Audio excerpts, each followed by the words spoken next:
جمعه‌های خونین زایدان و خاش رخدادهای 8 مهر ماه 1401 در زایدان که به جمعه‌های خونین شهرت یافت نقطه عطفی در تاریخ معاصر بلوچستان و جنبش‌های اعتراضی ایران به شمار می‌رود. سرکوب خونین نمازگزاران و معترضان در زایدان و به دنبال آن در خاش نه تنها نشانگر تداوم سیاست‌های سرکوبگرانه حکومت جمهوری اسلامی ایران در قبال مردم بلوچ بود، بلکه در بستر جنبش سراسری زن، زندگی، آزادی به نماد همپیوندی ستم‌های جنسیتی و ملی طبقاتی بدل شد.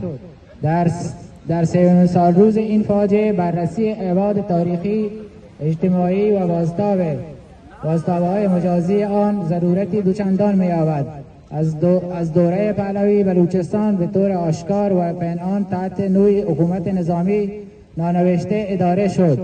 سیاست‌های همسانسازی فرهنگی شامل منع آموزش زبان بلوچی در مدارس، محدودیت پوشاک بلوچی در ادارات و حذف نخبگان مستقل بلوچ، پایه‌گذاری نوعی مهندسی اجتماعی بود که هدف آن تضعیف سیاسی و اقتصادی مردم بلوچ، جلوگیری از اتحاد و شکوفایی آنان بود و تثبیت جمهوری اسلامی ایران. سیاست‌ها نه تنها ادامه یافت بلکه شدت بیشتری پیدا کرد.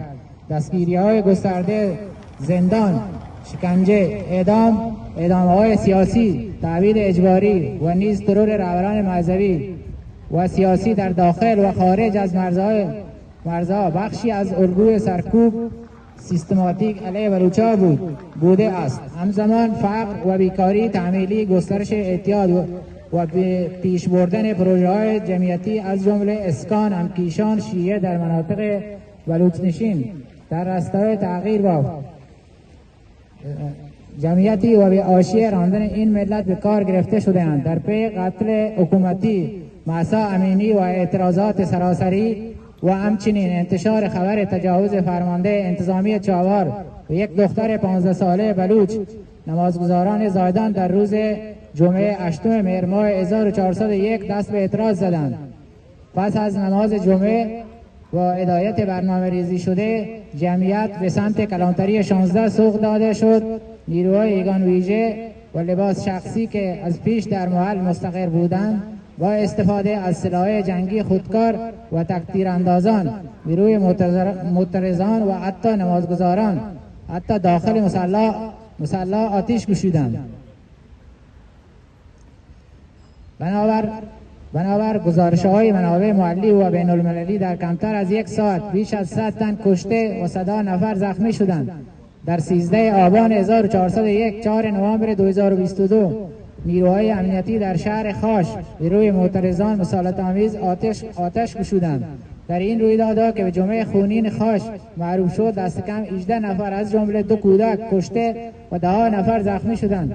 گزارش‌های حقوق بشری همچنین از بازداشت‌های گسترده پس از این واقعه خبر دادند که هدف آن ایجاد ترس و خاموش کردن اعتراضات بود. این کشتار به سرعت به سایر شهرها سرایت کرد و اعتراضات جمعه‌ها به یکی از مهمترین اشکال مقاومت مدنی در بلوچستان بدل شد. رخ داد جمعه خونین در همان ساعت نخست از طریق شبکه‌های اجتماعی به تیتر اول رسانه‌های داخلی و بین المللی راه یافت. تصاویر و ویدیوهای ضبط شده با تلفن همراه که خشونت اریان نیروهای حکومتی را به تصویر می‌کشید، نقش بی‌بدیلی در مستندسازی و جلب توجه افکار عمومی جهانی ایفا کرد. فضای مجازی همچنین بستری شد برای شکلگیری روایت‌های مردمی در برابر روایت‌های رسمی حکومت. هشتگ‌های چون هشتگ جمعه خونین و هشتگ بلوچستان تنها نیست، در شبکه‌های اجتماعی زمینه‌ساز همبستگی ملی و فراملی گردید. علاوه بر این، فعالان بلوچ در تبعید توانستند با استفاده از این فضا صدای قربانیان را به نهادهای حقوق بشری منتقل کرده و مسئله بلوچستان را در سطح بین المللی برجسته‌تر سازد.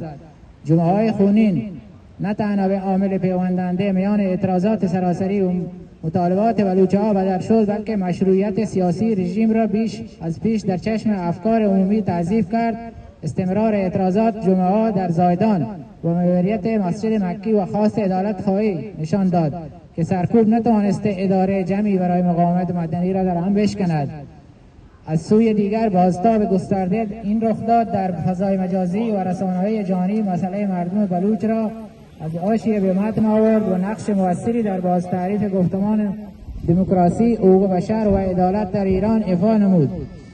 این رخدادها همچنین به گسترش گفتمان همبستگی میان ملت‌های تحت ستم در ایران یاری رساند.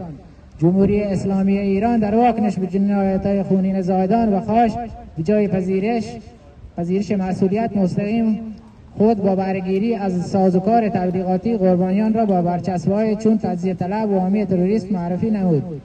این سیاست‌های برچسب زنی بخشی از راهبرد رژیم برای مشروعیت بخشی به سرکوب خشن در بلوچستان بود.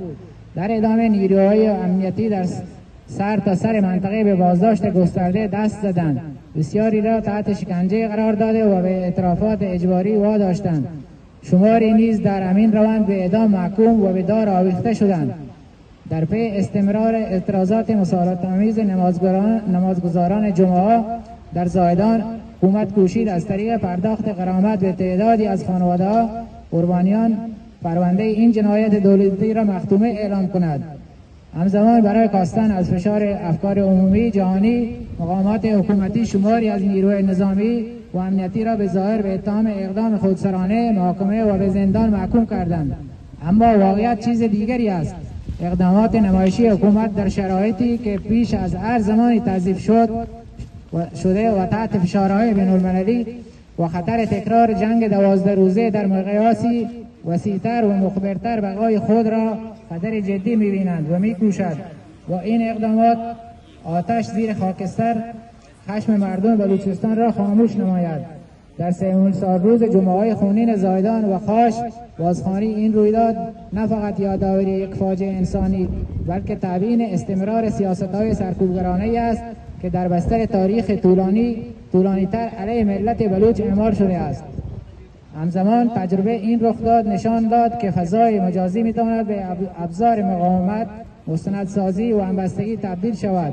تداوم اعتراضات جمعه‌ها در بلوچستان در مدت بیش از 1 سال پیوند خورده با جنبش‌های سراسری این چشم انداز را تقویت نموده است که مبارزه برای دموکراسی، عدالت و برابری در ایران بدون به رسمیت شناختن حقوق ملیت‌های تحت ستم امکان پذیر نخواهد بود. حزب مردم بلوچستان، اکتبر 4 2025.